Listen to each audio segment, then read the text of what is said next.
শিব ঠাকুর গাঁজা খায়। আর যদি বলিস খায়, হ্যাঁ খায়, তাহলে যদি শিব ঠাকুরকে তুলনা করে তুই খেতে চাস, তাই আমার কাছে বস। শিব ঠাকুর তো সমুদ্র মন্থনের কালে একদিন বিষ খাইয়ে শিব পল্ল ঢলে মৃত্যুঞ্জয়ের মৃত্যুই উপস্থিত। সেদিন তো শিব ঠাকুর বিষ খাইছিল, তোর একটু খাওয়াই দেখি। যেন কৃষ্ণ বলে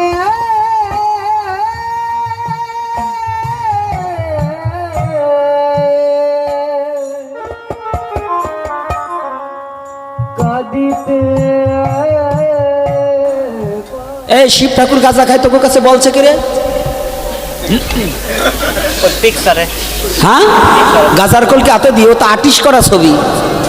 শিব ঠাকুর নামেই তো রয়েছে সবসময় মত্ত, সে এবার গাঁজা খাওয়ার সময় পাইল কোথায়? তোর মতো গাঁজা খর নাকি? এই চরিত্রহীনা, যেগুলোই গাঁজা খাইয়ে চরিত্রহীনাগিরি করিয়ে বেড়াও, তোর মতো শিব ঠাকুর চরিত্রহীনা নাকি? বিয়ে করছিস বউরে বাদ দেওয়ার ভয়তে যে গাঁজা খাইয়ে আর এক জায়গায় ঝরে পড়ি থাকে, সেই নাকি ভাবছিস শিব ঠাকুরকে? শিব ঠাকুর মহাত্যাগী, পরম বৈষ্ণব।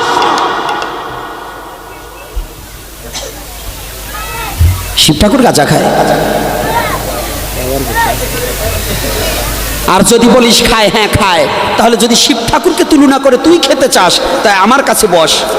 শিব ঠাকুর তো সমুদ্র মন্থনের কালে একদিন বিষ খাইয়ে শিব পল্ল ঢলে মৃত্যুঞ্জয়ের মৃত্যুই উপস্থিত। সেদিন তো শিব ঠাকুর বিষ খাইছিল, তোর একটু খাওয়াই দেখি। আপনাদের দেশে ত্রিনাথের মেলা হয় নাকি? হ্যাঁ, ত্রিনাথের মেলা হয়। ওইটা কি কি লাগে? গাঁজা লাগে? কথা বলেন, আপনাদের দেশে হয় না?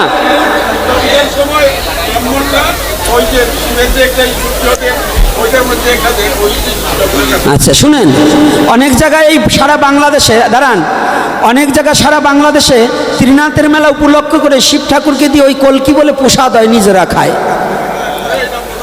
প্রসাদ বানাই খায়। আচ্ছা ওইখানে তো বেলপাতাও দেওয়া হয় না? তো গাঁজা যদি প্রসাদ হয়, বেলপাতাও তো প্রসাদ। তো যে কটা গাঁজা খায় ওই কটার এক কটা করে বেলপাতা খাওয়াই দেবেন, আর ঘন ঘন ত্রিনাথের মেলা দেবেন। সপ্তাহে 3 দিন 4 দিন করে ত্রিনাথের মেলা দেবেন, আর ওই গাঁজাও খাওয়াবেন, বেলপাতাও খাওয়াবেন। দেখবেন বউ আর সারা লাগবে না, এমনি সাইডে চলে যাবে। গাঁজা যদি প্রসাদ হয়, বেলপাতা প্রসাদ না?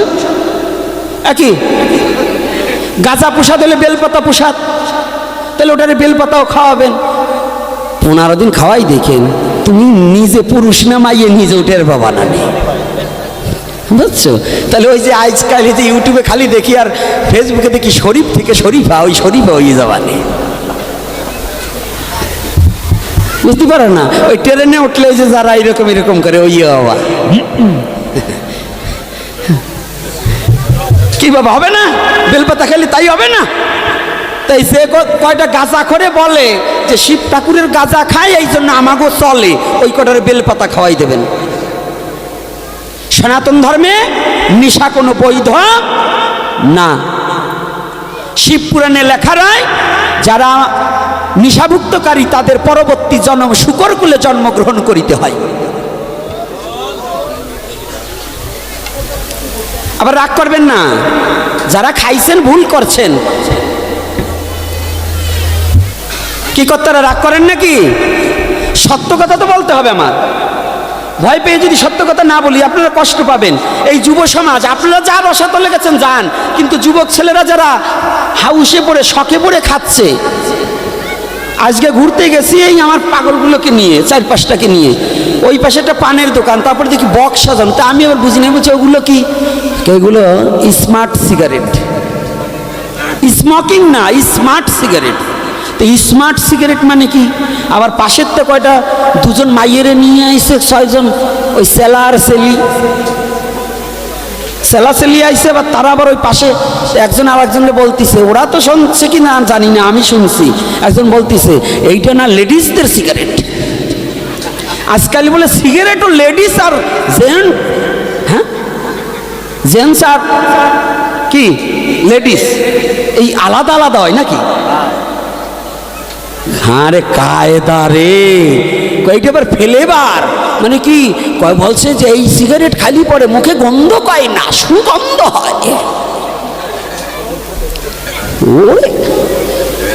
কি কায়দা রে! এই সিগারেটের একটা গল্প মনে পড়িয়ে গেছে। একবারে এই যে আপনাদের সিলেট অঞ্চলে ভালো পয়সার বিয়ে হয়, আমাদের অঞ্চলে গরিব মানুষ তো অত পয়সা দিয়ে বিয়ে হয় না, গরিব মানুষ তারা এত পয়সা পাবে কোন জায়গায়। তা আমাদের দেশে বিয়েতে কিন্তু পয়সা কম খরচ করে, আপনাদের একটু বেশি করে, কারণ সব তো লন্ডনে পার্টি, বিদেশি পার্টি। আমাদের দেশে একটা কথা আছে যে বাড়ির কাছে লন্ডন থেকে ঢাকায় দেশে মাইয়ে বিয়ে, এই তো সিলেটের গতি। তা দেখুন আপনাদের দেশে বিয়ে ভালো মন্দ খাওয়ায় না বাবা? আচ্ছা, বাচ্চারা বাচ্চার বন্ধু, বৃদ্ধ বৃদ্ধর বন্ধু, ছাগলে ছাগলের বন্ধু, তাই না? আচ্ছা বলুন তো, এই জীবনে কুরমা পোলাও বিরিয়ানি যত ভালো খাবারই রান্না করেন, এ নিয়ে কোনোদিন যত দামি ল্যাট্রিন করেন, ল্যাট্রিনে ঢুকে কোনোদিন খাইছেন? এই যুবক ছেলেরা খাইছো বাবা? এই ল্যাট্রিনে যাইয়ে কোনোদিন কেউ ভালো মন্দ কিছু গোপনেও খাইছেন? কথা বলে না। এই ল্যাট্রিনের সাথে একটা ব্যক্তির সাথে বন্ধুত্ব আছে। কুরমা পোলাও বিরিয়ানি এত ভালো মন্দ, ফল কমলা আপেল লিচু বাদ দেবেন না কিছু, এগুলো কিন্তু কিচ্ছু খায় না, কিন্তু বাথরুমে যাইয়ে কিন্তু একটা জিনিস খায়। বলেন তো কি? তাহলে বোঝেন যে ব্যক্তির সাথে ল্যাট্রিনের সাথে সম্পর্ক, এই যারা খায় ওরা কত বড় ভদ্রলোক।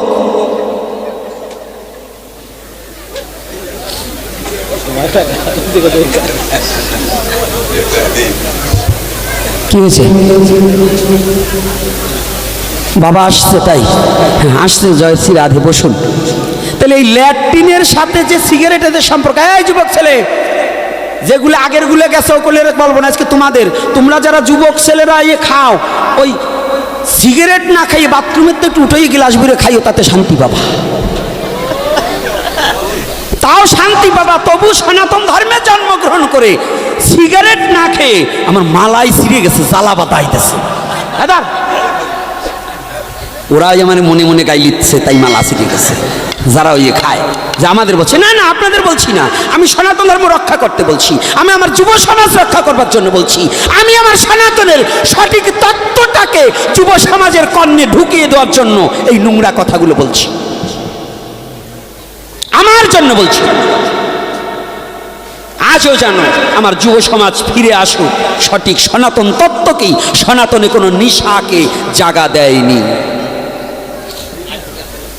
সনাতনে আমার কোনো নিশাকে আশ্রয় দেয়নি। এই নোংরা কথা বলি কেন? এই স্টেজে বসে কেন নোংরা কথা বলি? এটা কেন সাহস পেলাম কই?